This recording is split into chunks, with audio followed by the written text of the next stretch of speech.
Welcome back to the Thoughtful Advocate podcast. I'm your host, Elizabeth Teo, and today we're going to talk about really building out your support system because you're going to need a village. We'll talk about my fears of having two under two. I want to talk a bit more about what it's like being in hospital and giving birth, and specifically what my experience was with labor and delivery nurses. Honestly, most of them are amazing. They obviously really care. Otherwise, they wouldn't be at this job. And their job is difficult. They're on their feet 24/7, getting calls basically 24/7, and they have to take care of the mom and the newborn. But yeah, first time around, me and John, we had no clue what we were doing. Literally put on the diaper backwards, and the nurse was like, "Oh, you guys are so cute." The wing was really good, and yeah, honestly, it was embarrassing, but at the time, it's whatever because I was like really dying. And yeah, you live and you learn. I think the first thing to know is, especially for first time moms, is you're gonna get a nurse every couple of hours. So obviously they take shifts. So the nurses change and they have different tips. And yeah, and each shift brings in a different nurse and they have different tips and way of doing things. Honestly, for me, that was a bit stressful because I would get one nurse that would tell us, "Oh, we were doing this wrong, swaddling them wrong." And then another nurse would say the same thing and she would swaddle him a completely different way. Oops. One of the nurses, like literally, so there's no normal body swaddling. And then the other nurse also swaddled like part of the back of the head, and I've never seen that before. I don't know if that's safe, but obviously it depends on where they learned what they went to school and their experience and all of this. So it can be very different and a little stressful because you feel like you're doing everything wrong and getting kind of like getting lectured that even though you're been swallowing based on what the last nurse told you. So it is a bit stressful, but overall they are very nice. So you kind of just have to go with the flow. And yeah, I told him straight up, this is what the last nurse told us to do. So yeah, if he was to get mad, she could get mad at the other nurse. But also a different perspective or way of looking at that is maybe one way of swaddling, it works better for your baby than the other way. So if you're learning different ways of swaddling, could be a good thing. And yeah, the labor and delivery nurses are your main point of contact during your labor, more than the doctors and any other medical, even more their doctor. And honestly, they're your biggest advocate. Of course, you want to try to get along with them. And yeah, don't be afraid to ask questions. Honestly, most of them really nice, the ones that I met. And especially for a first-time parent, they seem to be pretty considerate about how you would not know anything. And yeah, I would say don't be afraid to ask questions because these people are so experienced. Especially when we had Ace, like a nurse came in and she swooped him up in one arm and changed his diaper and did everything with literally one arm. And me and John were just like in awe because when you're first time married, like you don't really know how to hold the baby like properly because you're like scared that you're gonna crush him because they just look so fragile and small. So to see the nurses just be professional and change them with one hand is just wild. And yeah, if you've given birth before, you know that the nurses come in and they do checks and they press on your uterus, which can be really uncomfortable. But luckily I was under a lot of pain medication, so I didn't really feel too much. But yeah, apparently it's important to prevent implications like excessive bleeding, and yeah, that's why they do it. And of course, my go-to reason for pressing that red button, they give you like this little joystick with the red button at the end in case you need to call a nurse, and my number reason to call them would always be pain medication or something that tied me over, like morphine, because when you've been through surgery. And honestly, my favorite things about labor and delivery nurses are how they advocate for you. So we had this one nurse come in and my husband was sleeping, he had his AirPods in, and the nurse was like, he needs to help you, he needs to get up. And so she was about to wake him up, but I was like, he has actually been helping me, but he's so tired. Yeah, I mean, they really do advocate for you. And we have a cousin who's a labor and delivery nurse. She also makes sure that when they're teaching new things like changing diapers or swaddling, that they go to the dad because the dad gets to learn all these things too. So I'm really grateful for all the nurses out there who are advocating for the moms and making the dad do some work too. But I already have that basically in hand because I've talked to John about this way before kids, and I was like, I'm not gonna have kids unless you're gonna be there 100%. And honestly, I'm very grateful to have a supportive partner that not a lot of women do. So really think about that before you have children. I think the thing that helped for me the most, even though I was breastfeeding, we did have to supplement with formula, but honestly that saved me because if I was breastfeeding the whole time, I would not sleep. So having John feed him the newborn formula was really helpful because it allowed me to give a break and actually go to sleep for a bit and then would wake up and breastfeed again. Okay, so I want to talk about community and really just having a list of your community beforehand so that way you know who to reach out to when you need help. And this is something new I learned from my new therapist I'm currently working with.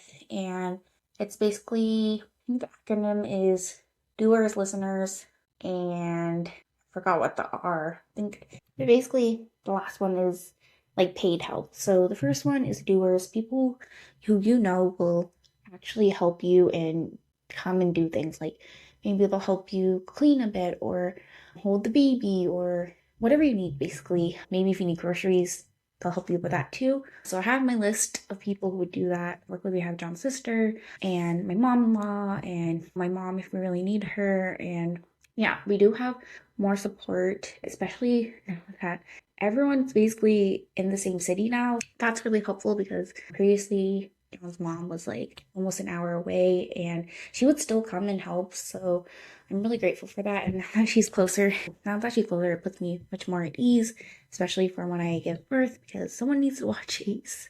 So I'm really grateful for that support system. The second one is listeners. So these are people who are gonna listen to you basically talk. So this could be a close friend, your partner, your therapist, which I think is a huge one because at least you have a professional listening to you. But it's always good to have friends, family that you can call up and they'll listen to your problems. And it's just nice to have someone to listen to because again, you can feel really lonely, especially in the first beginning stages. You're not really going out, not really seeing people. You're within these four walls with you and your babies. So it can get a little mentally like crazy. Yeah.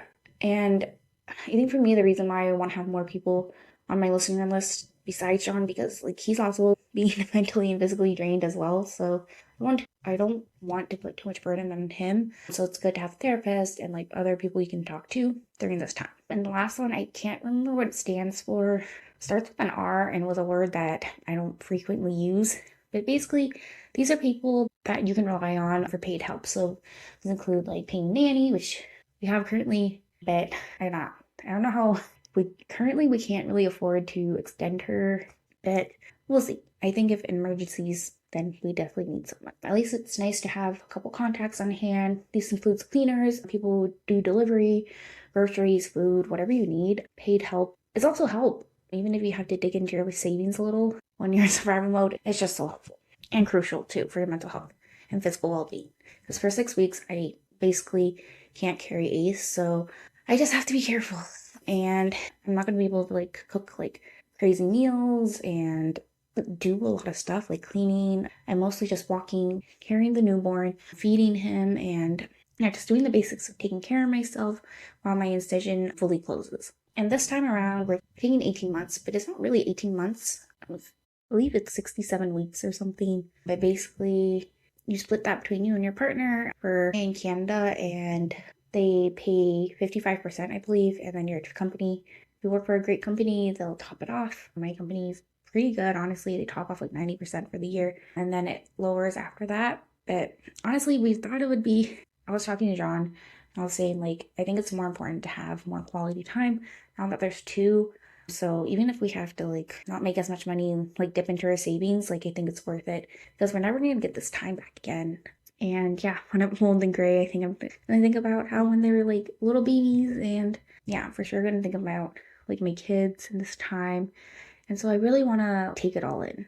And I think I'm very lucky that I can do that because not a lot of people can do that, especially in America. Like those people, America, you're way behind. I don't understand why people only have a couple weeks off and then they have to go back to work. That's just ridiculous. And it's like no wonder no one's having children there. Yeah. Again, this whole video was mostly encouraging you to get therapists before you have children, just so that you have that professional help. Because I did have postpartum depression, at least for I think about 2 months. It was just a lot. After this first week was pretty good because Ace wasn't like really crying, but after that, yeah, it just went downhill. We went through 7 different formulas. We visited the hospital like 5 times, even the children's hospital, and he was just having stomach issues. So it was really hard for me, and I just felt so disconnected from him, which I also felt equally guilty about. But yeah, I just felt like depressed the whole time and just disconnected from everything, and I did not want to feel that way. So it's very important to receive that help. And yeah, there's just a lot of worries that, especially when you're having more than one child, that you want to talk through. How are you going to handle two? Who's going to take what shift? Reminding yourselves of how to balance your schedule and your sleep. And if you gave birth before and you've been through taking care of a newborn, you have a better idea of what you struggled with. Mine was like sleep. Number one, we didn't know how to get our sleep in the daytime and take shifts until probably like the second or third week. And yeah, it was just a lot. So talking about your fears, I think is really helpful. When you have two, you want to prepare your second child. So this is like offering books or videos that really show, being a big sibling and taking care of a baby. We've been showing Ace with a little stuffed animal, like how to feed the baby and how to put a binky and binky or pacifier. And just like reminding Ace, your little brother's coming and making it exciting. And you can only prepare so much because her firstborn is still like 14 months, so there's only so much he's going to understand until the real baby comes. And yeah, you can prep as much as you can and then see how they interact when they're born. So yeah, the challenge is real with children. Honestly, it's the most fulfilling thing I've ever done. The happiest I've ever been. I'm truly grateful. And yeah, I'm really grateful and excited to see how the two of them are going to interact and play with each other. And I think it's just going to be so sweet. And people say that when you have more than one child, your heart grows like twice the size. So I think I'm ready for that. And I'm excited to have, my dream come true. Having two children, having my own family. It's really all I've ever wanted. So I'm very excited. Thank you for listening to the Thought Podcast. Subscribe to my YouTube channel, my podcast channel. And yeah, like this video for more videos like this. And I hope you take care of yourselves out there and make sure that you're receiving help when you need it because it's just so important. And I feel a lot of mothers out there think they have to do this alone, but you really don't. And yeah, just remember, asking for help is a sign of strength. Okay, so today's sponsor is Kind Laundry. Just kidding, they're not really a sponsor, but I do have an affiliate code. Kind Laundry use natural ingredients and it actually comes in these sheets. So much more useful than liquid laundry detergent because that stuff gets messy. With Kind Laundry, you can bring this anywhere. It's literally in a box, pack in your suitcase, and it's that easy. You can get 10% off by using code ZeroWasteCute.